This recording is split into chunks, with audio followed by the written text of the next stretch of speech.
Revista de actualidad, Panamá Hoy.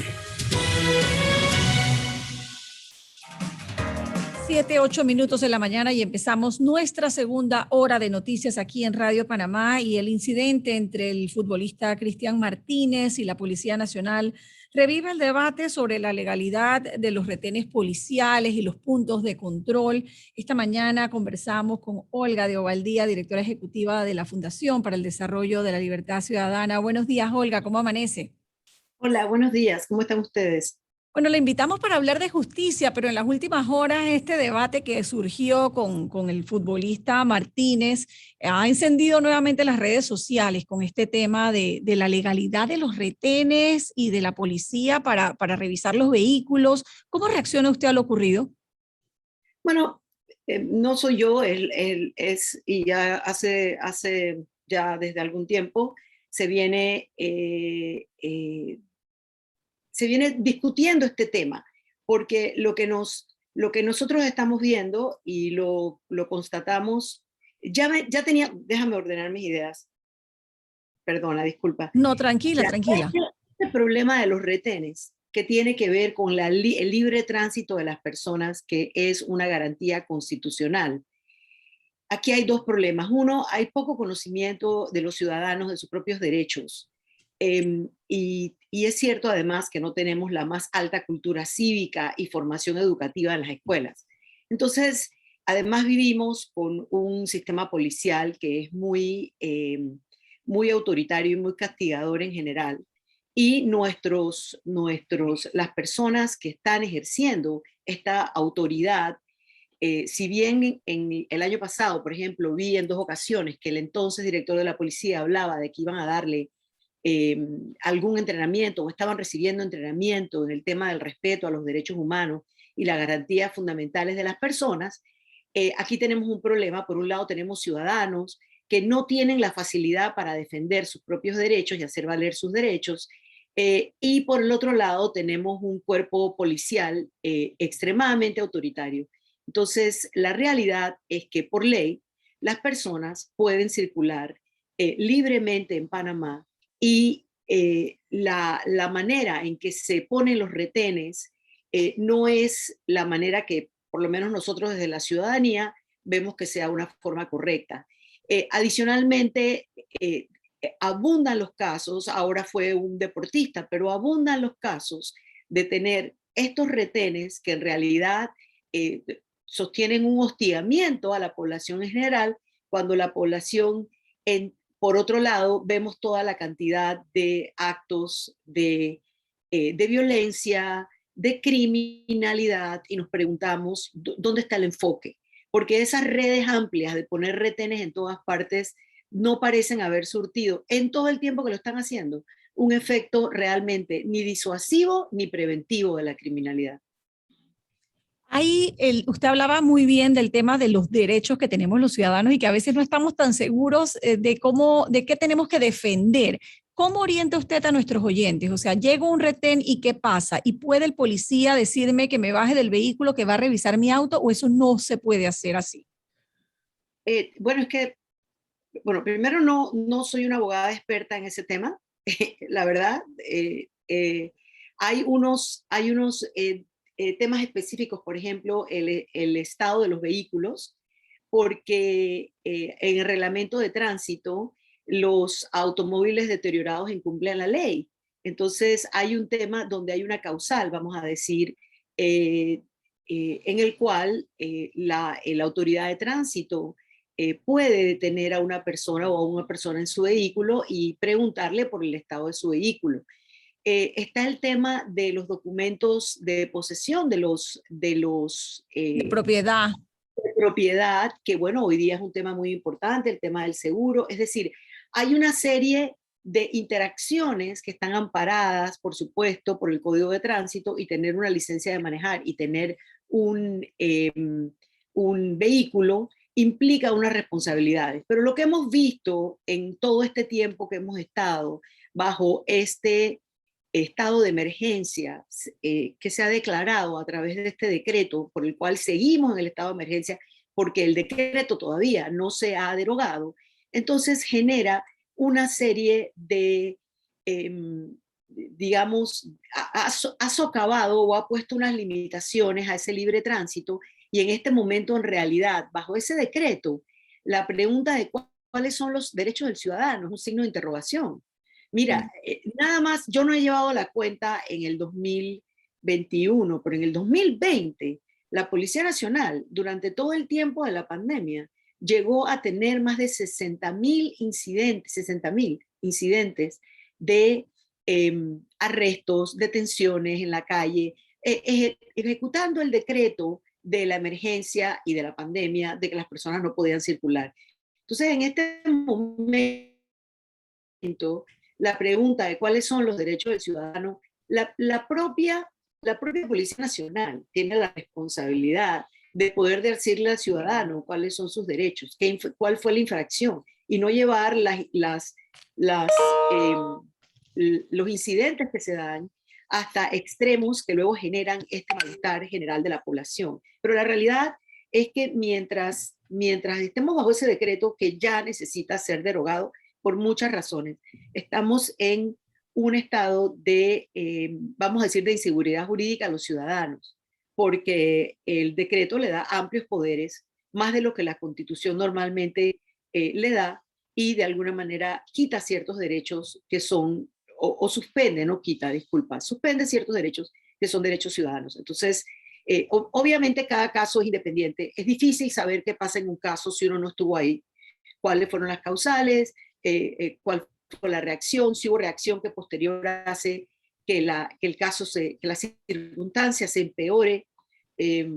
Así que no puedo pasar opinión sobre un caso que no estuve ni conozco, pero sí te puedo decir que en general los ciudadanos tenemos poca cultura de hacer valer nuestros derechos, tenemos unos cuerpos policiales muy autoritarios, que tampoco conocen bien cuáles son los derechos de los ciudadanos, y todo el tiempo que hemos estado en el estado de emergencia ha sido un problema mayúsculo, y realmente es hora de suspender, es hora de derogar ese decreto que decretó el estado de emergencia, y disculpa la redundancia, y volver a los tiempos normales legales, no solamente por los derechos ciudadanos de libre tránsito, sino también por todos los temas que tienen que ver de la rendición de cuentas, las contrataciones públicas, los dineros que son de todos, la rendición de cuentas, todo parece estar suspendido.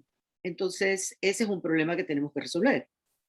Olga, le saluda Mirna. Esta mañana leía un titular que dice lo siguiente, del diario La Prensa: la Corte Suprema salvó el velo de 10 años de las actas del gabinete del presidente Cortizo. Decía, la Corte no admitió una demanda presentada por el abogado Daniel Lombana contra una resolución expedida por el Ministerio de la Presidencia en agosto, que causó mucho revuelo, que declaró de carácter restringido por 10 años las actas, notas, archivos y otros registros de las discusiones o actividades del Consejo de Gabinete y del presidente y vicepresidente de la República. ¿Cómo analizamos esto? ¿Le preocupa esta situación? Mucho, mucho. Desde la Fundación para el Desarrollo de la Libertad Ciudadana, que somos el capítulo de Transparencia Internacional, hemos venido siguiendo este tema, y lo venimos siguiendo desde hace mucho tiempo, porque es una de esas pequeñas píldoras envenenadas que a veces vienen en las leyes, y está en la ley de transparencia, nuestra ley 6 de 2002.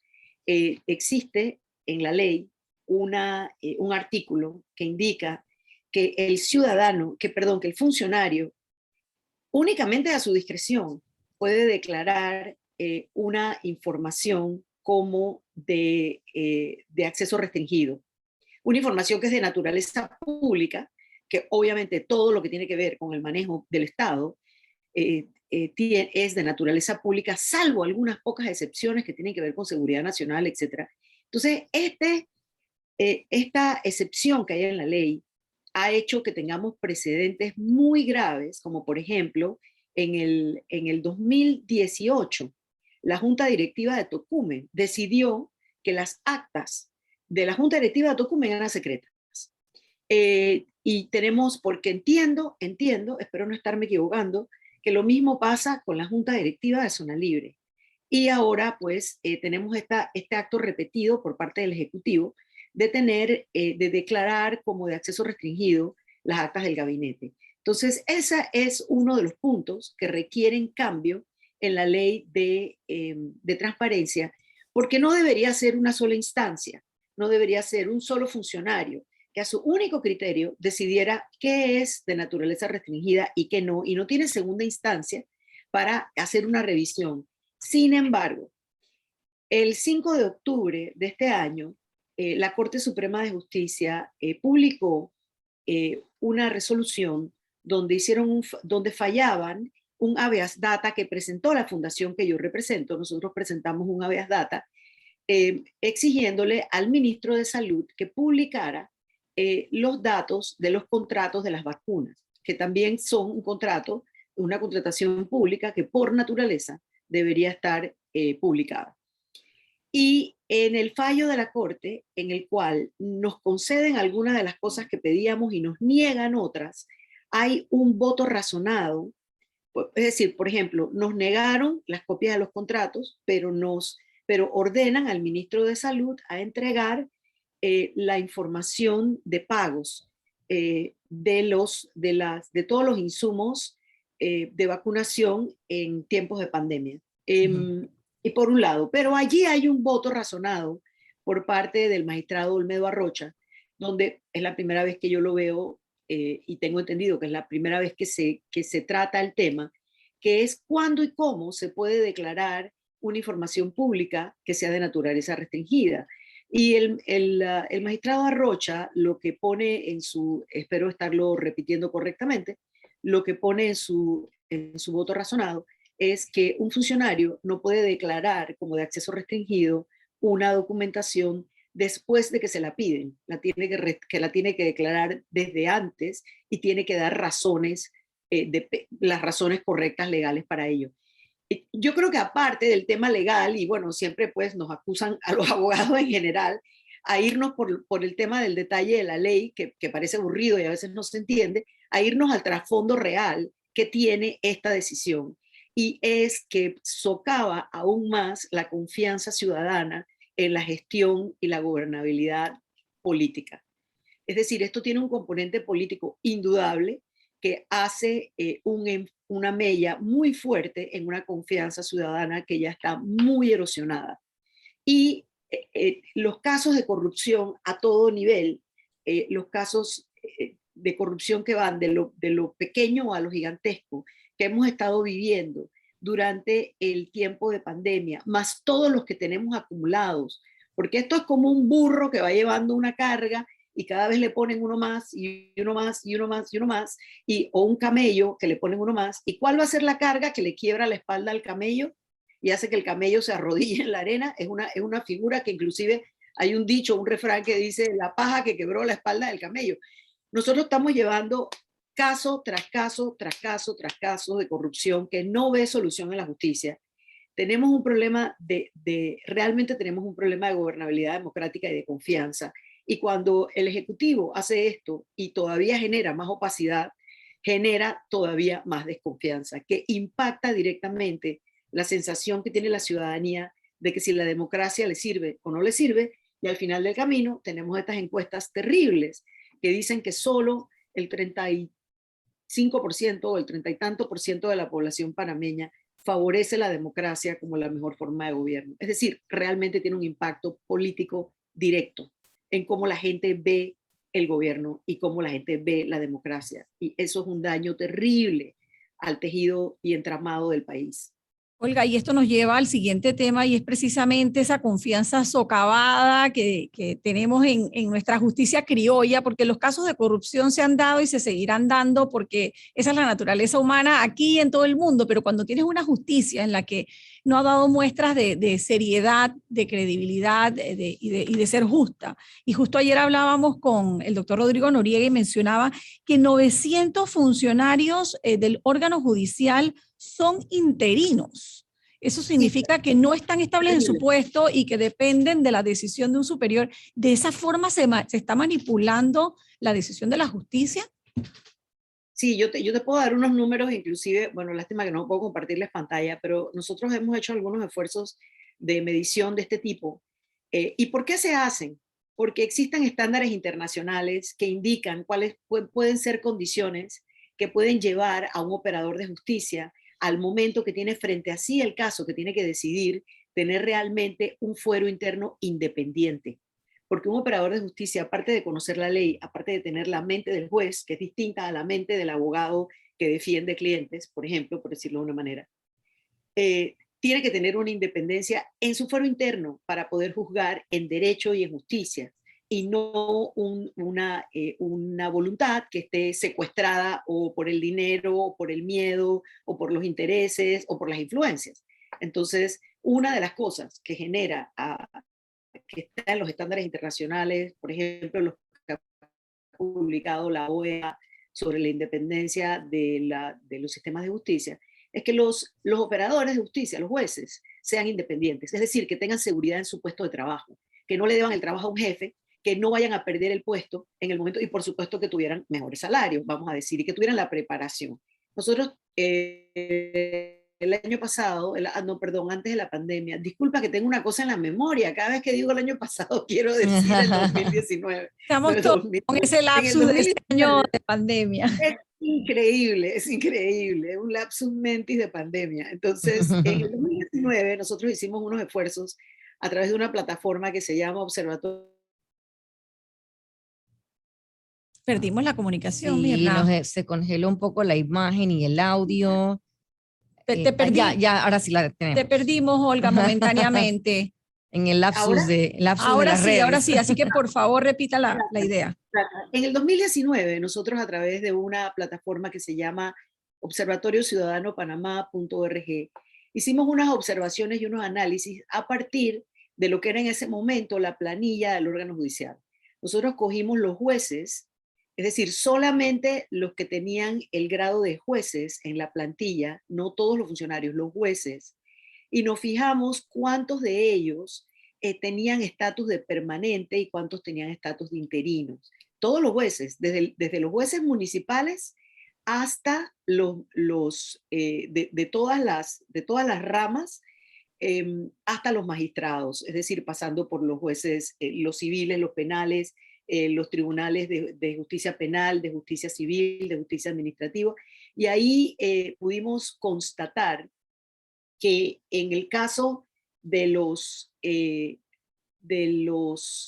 jueces magistrados, los que tienen grado de magistrado, permanentes había 48%, interinos había 52%, lo cual es contrario a la proporción que deben tener, que debe ser creo que nada más un 10 a 20%, porque siempre hay una rotación en algún momento de personal. Pero en el otro lado, en el tema de los otros jueces, es decir, el resto de los jueces del sistema judicial, teníamos un 33% de permanentes y un 67% de interinos. Es decir, eso es gravísimo, pero gravísimo. Nosotros, por supuesto, no, la persona que está viviendo su vida y tratando de hacer un proyecto de vida diaria y confía en que los impuestos que paga van a que el país funcione, es decir, que haya seguridad, que haya atención médica, que haya carreteras, que haya policía y que haya justicia.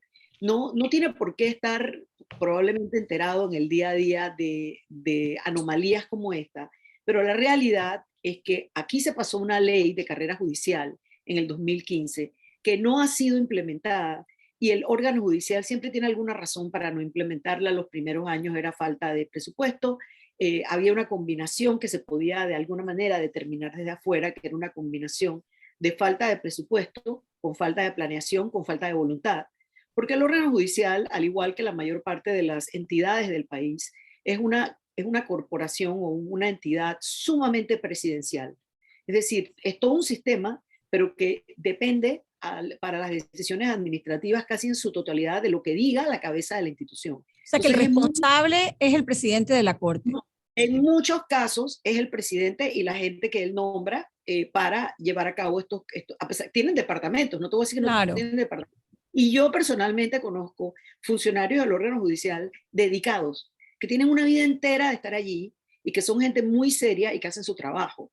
Es decir, igual que uno ve en muchas oficinas públicas, pero entonces en la justicia en Panamá nosotros tenemos que efectivamente, yo creo que sería muy infantil no ver y no analizar la injerencia que tiene el Ejecutivo en el judicial, el intercambio extraño que hay entre el judicial y el legislativo, y que nos da como resultado que cada vez que necesitamos una decisión que realmente fuera independiente, tenemos que la Corte Suprema está dedicada a avalar actuaciones del Ejecutivo, como la que me preguntaste anteriormente, y ya sabemos el pacto de impunidad que hay de alguna manera, o sea, no sabemos que hay un pacto de impunidad, lo que desde afuera se percibe como un pacto de impunidad que hay entre la responsabilidad de los diputados que van a manos de la Corte y la responsabilidad de los operarios de la Corte cuando va a manos de los diputados. Entonces, efectivamente, tenemos un problema muy serio, no solamente en la independencia de esos jueces.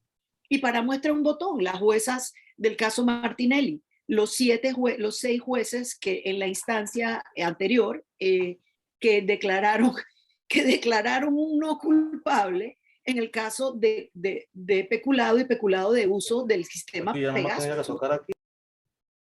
¿Sabes? O sea, sabemos que se compró el equipo se compró, el equipo se usó, el equipo desapareció y aquí no pasó nada. Es decir, es una cosa, y como eso, acuérdate la cantidad de casos de alto perfil y casos de corrupción que en este país siguen sin tener una resolución a nivel del órgano judicial. Así que realmente sí tenemos un problema.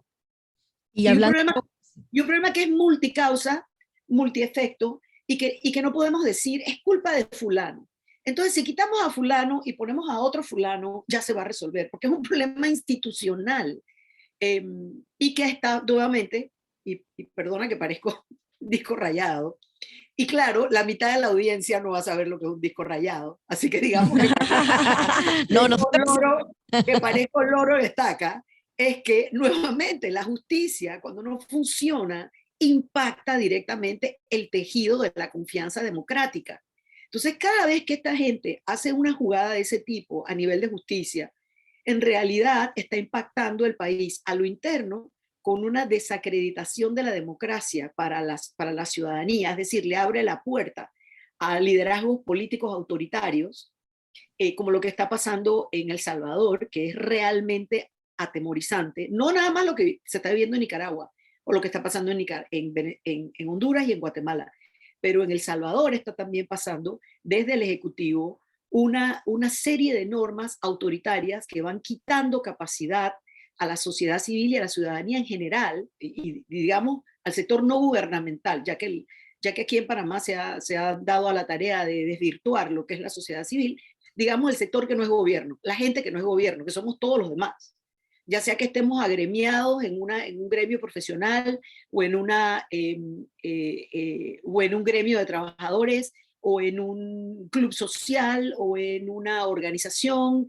en una ONG, en lo que sea. Todos los que no somos gobierno estamos teniendo, esto le abre la puerta a liderazgos autoritarios que cierra el espacio de acción de quienes no somos gobierno y le estamos exigiendo al gobierno que rinda cuentas.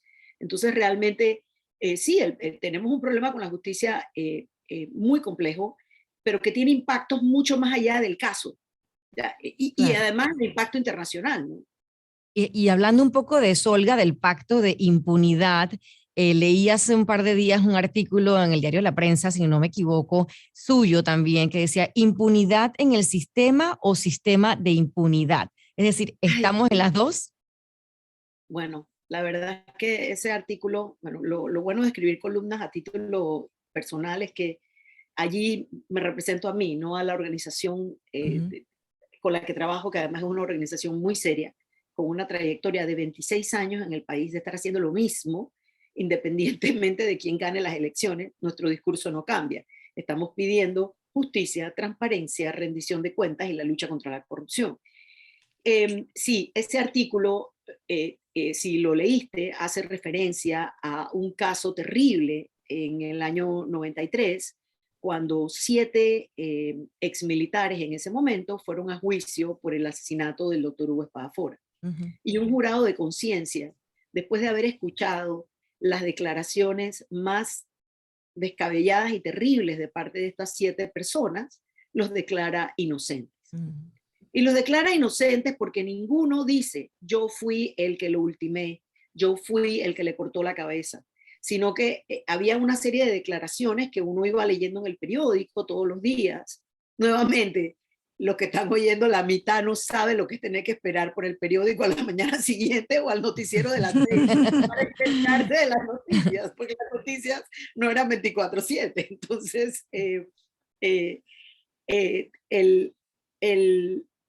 el tema allí fue que en ese momento en Panamá tuvimos un momento en el cual se pensó, tenemos que eliminar los jurados de conciencia.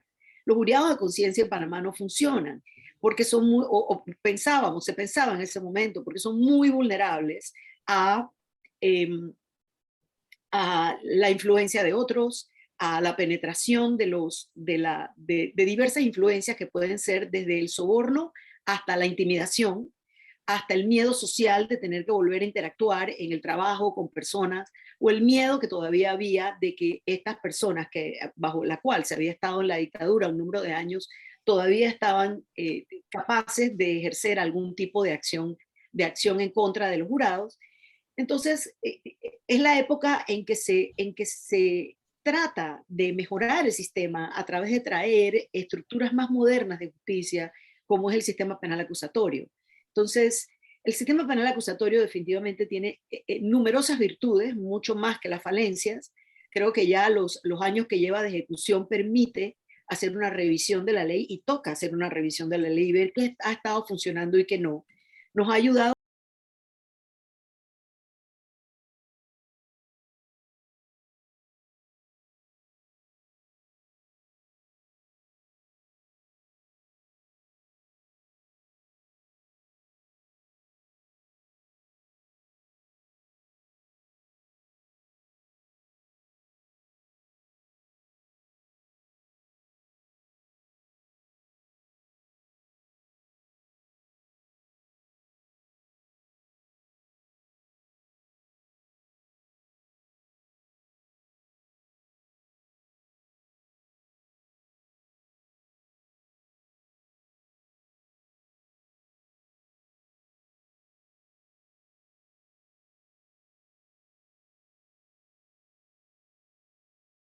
Porque aquí es como si la justicia realmente hay un parapeto que van dando, pero al final no tenemos fallos. Mira, en los casos, en los más de 30 casos de corrupción y gran corrupción que se abrieron entre el 2014 y el 2018, con referencia a todo lo actuado anteriormente en la administración 2009 a 2014 y en la administración anterior, que fueron múltiples casos de corrupción.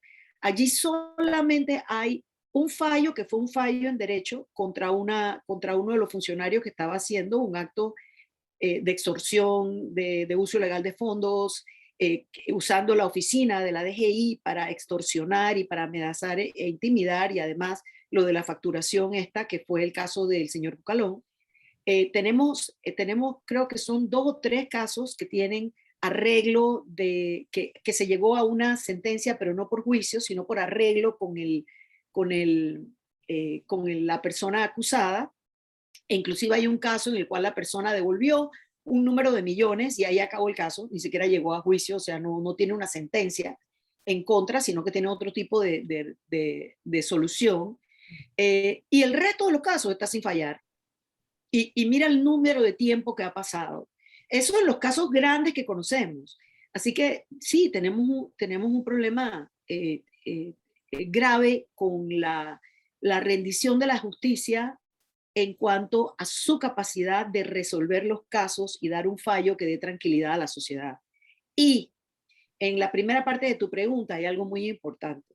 Si nosotros seguimos viendo la corrupción, Mirna, solamente como ese tren que ya partió de la estación y estamos corriendo detrás del tren para ver cómo agarramos a los culpables, es necesario hacerlo, pero más importante es tratar de prevenir el acto de corrupción. Claro. Y la prevención del acto de corrupción se tiene que dar con una serie de leyes y controles que aún nos hacen falta. Tenemos algunos en su lugar, pero que no se aplican, o tenemos algunos que necesitamos pasar para que de verdad podamos prevenir esos actos de corrupción. Y eso nada más se logra con más instancia de transparencia. Y cosas como, por ejemplo, que las actas del gabinete sean secretas, es un espacio que le abre espacio a la discrecionalidad. Y cuando nos enteremos que de pronto algo pasó que no debía pasar, ya va a ser otra administración o el tren ya se fue, ya está en la siguiente estación. Hace falta voluntad, Así Olga. es. Yo creo que hace falta mucha voluntad por parte de todos, no de un sector en específico. Gracias, Olga de Ovaldía, directora ejecutiva de la Fundación para el Desarrollo de la Libertad Ciudadana, esta mañana aquí en Radio Panamá. El panorama que describe es un poco deprimente, Mirna, pero el diagnóstico ha sido certero, pienso yo, ¿no? Seguimos corriendo detrás del tren. Gracias, Olga de Ovaldía, por haber estado acá en Radio Panamá. Y nosotras seguimos con más, Mirna, porque una subcomisión de gobierno en la Asamblea está estudiando la regulación